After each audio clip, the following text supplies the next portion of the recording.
The alarm clock screamed at 6:47 a.m., but Marcus had already been awake for 23 minutes, staring at the ceiling of his cramped studio apartment. Pizza boxes formed a cardboard mountain beside his bed, unpaid bills created a paper avalanche on his desk, and his dreams felt more distant than the stars he couldn't see through his dirty window. At 28, he was living paycheck to paycheck, his college degree gathering dust while he worked a job that slowly crushed his soul. Success is not final, failure is not fatal, it is the courage to continue that counts, he whispered to himself, remembering something Winston Churchill once said. Today felt different. Today, something inside him refused to accept this life anymore. Marcus dragged himself to the bathroom mirror and barely recognized the person staring back. Dark circles, unkempt hair, and eyes that had lost their spark. "You're better than this," he said to his reflection. "You're so much better than this." The first strategy hit him like lightning: write it down.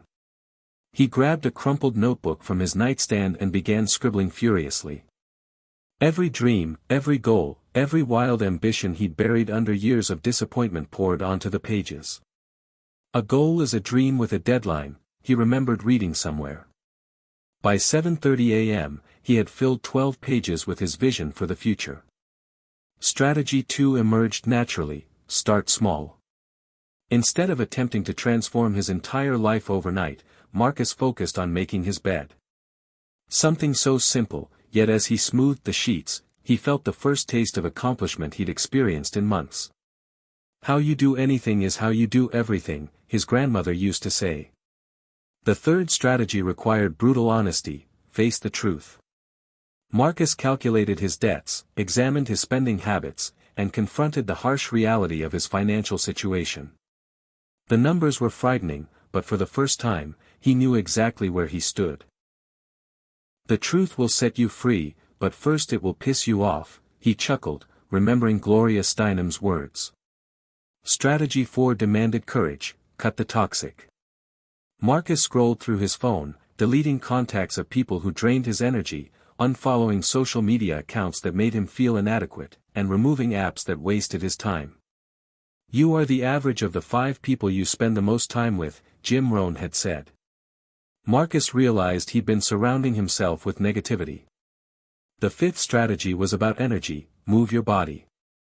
Marcus laced up his dusty sneakers and ran around the block.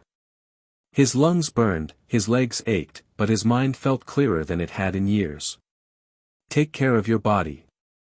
It's the only place you have to live, Jim Rohn's wisdom echoed in his head. Strategy 6 revolutionized his mornings. Create a routine. Marcus designed a morning ritual that included meditation, journaling, and reading. How we start our day determines how we live our life, he realized. Within a week, he was waking up naturally at 5:30 a.m., energized and focused. The seventh strategy was about learning: invest in yourself. Marcus enrolled in an online course related to his field, spent his lunch breaks in the library, and started listening to podcasts during his commute. An investment in knowledge pays the best interest, Benjamin Franklin had wisely observed. Strategy 8 required discipline: track everything. Marcus monitored his expenses, recorded his daily habits, and measured his progress toward each goal. What gets measured gets managed, Peter Drucker's principle became his mantra. The ninth strategy was about relationships: build your network. Marcus attended industry meetups, reached out to old colleagues, and started meaningful conversations with people who shared his ambitions. Your network is your net worth, Porter Gale had said, and Marcus finally understood what that meant. The 10th and final strategy was perhaps the most crucial: never give up. When Marcus faced setbacks, rejections, and moments of doubt, he remembered Thomas Edison's words: "I have not failed. I've just found 10,000 ways that won't work." 6 months later, Marcus sat in his new office, looking out at the city skyline. He had landed his dream job, moved to a beautiful apartment, and built relationships that enriched his life. The transformation hadn't happened overnight, but it had happened one small step at a time. The best time to plant a tree was 20 years ago. The second best time is now, he smiled, remembering the Chinese proverb that had kept him going during the darkest moments. Marcus's story proves that no matter how far you've fallen, no matter how stuck you feel, you have the power to change your life.